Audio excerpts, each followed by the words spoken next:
Welcome back, Marvelites. You've been watching Marvel Live at New York Comic Con, presented by Marvel Contest of Champions.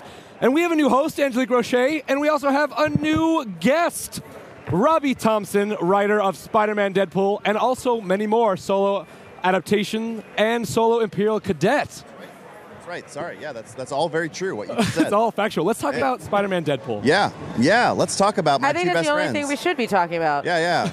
I want to talk about you guys.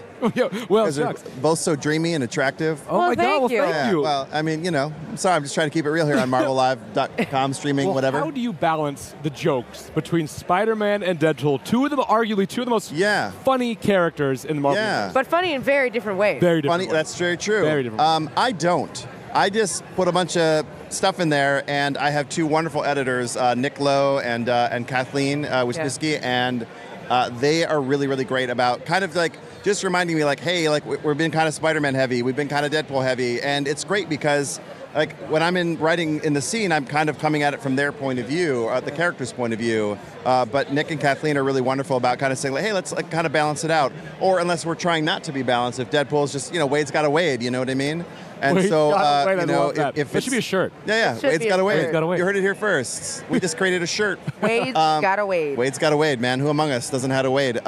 So yeah, it for me, I just kind of try to like be, especially when I'm writing Wade, just be unfiltered. It's really funny. You guys can't see it, but there's a please watch your language, but it's Deadpool saying that, which I find incredibly hilarious. It's ironic. What the bleep is up with that? But no, I try to just kind of be unfiltered, and then I'm really lucky to work with Nick and Kathleen. They're really terrific.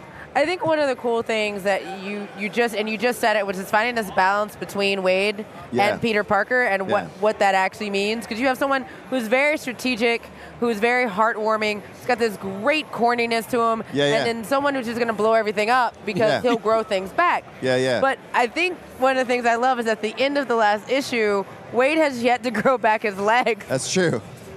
If anyone has seen Wade Wilson's legs, please send them to marvel.com. That's a real address. That'll work. That'll work. I know. NYCC 2018. Digital legs. Send them digitally. Works.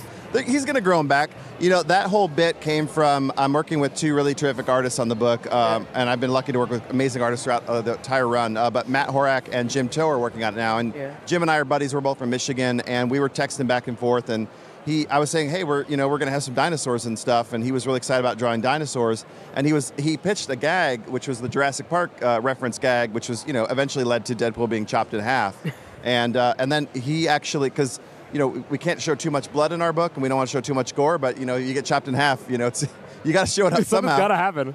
And Jim did an amazing job, and that last panel was sort of unscripted because like we needed to kind of communicate that the story was moving on. But sometimes I forget. I'm like, oh yeah, Wade's lost his legs, but Jim is really great, and he didn't forget, and he created that amazing image. And we were just talking beforehand. Nick added a little line at the end there, like Spider-Man saying, "I hate my life," which is pretty classic. It's pretty. I mean, who among us hasn't hated their life when they have to carry Deadpool around like Yoda? The Parker luck. You had to carry Wade Wilson on your back. How do you feel about it? That guy's got to have a lot of game, and by game I mean gaminess. I mean, that guy has probably not rinsed since 1974, something around those lines. Yeah. Good times.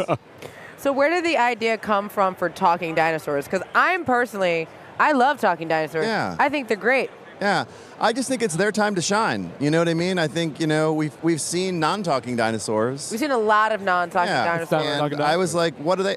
Honestly, it was really just a practical thing. I needed some people to deliver exposition, and I didn't want to do captions. And then I just thought it was just really kind of a fun, weird thing to do. And we all just kind of riffed on it. Like Kathleen added in a really funny line, like, the real jungle's the gig economy, which I thought was really funny. And that these dinosaurs have a weird opinion about their lives, I thought was really kind of fun. And it was honestly just to get exposition out. Oh no, it's totally great. I was like, this is exactly what I would think a dinosaur would say had he died on the job. It was fun. It was trying, you try to get into an herbivore's point of view and a carnivore's point of view. It's fun. It's good times. So I hear you're a big gamer. I am. It's Have true. you gotten your hands on Marvel's Spider-Man on PS4? Okay, so I've been under some deadlines, and I have a day job, but I just started playing this past week, and it is incredible. I'm a huge fan of Insomniac games. I love all the Ratchet and Clank games, and so when I found out they were developing the game, I was like so hyped. And then I played it at E3, and I was like, oh my God, this is amazing.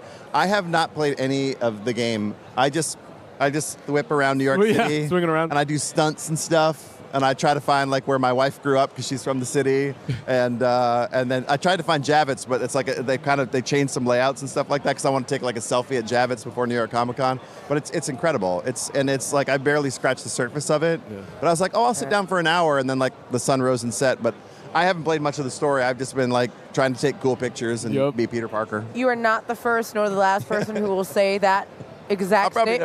I'll probably never finish it. I mean, it's a really great game. Yeah. We were playing it earlier.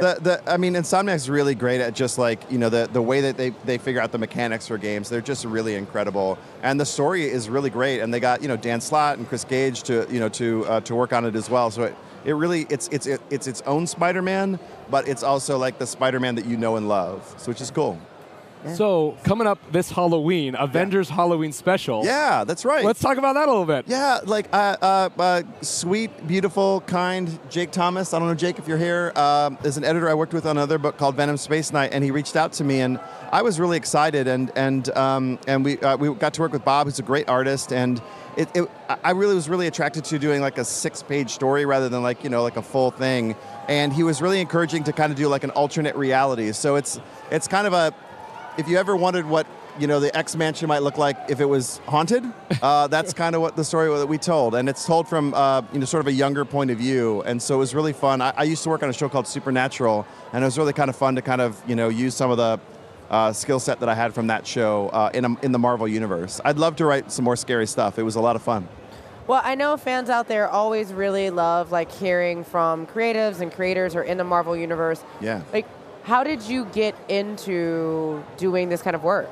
I was a lifelong comic book fan because of my brother Michael. He taught me how to read using comics, and we were Wednesday warriors our whole lives. We would always go to the shop, and I tried to get into comics when I worked in animation, but it just never really worked out. And I got really lucky. I kept my ear to the ground, trying to figure out if there was an opportunity. And then when I was on Supernatural, Ellie Pyle, who used to be an editor at Marvel, happened to be a fan of the show. And she and I had like mutual friends, my buddy Joe Henderson and Mike Costa. And Joe introduced us, and we just kind of struck up a friendship.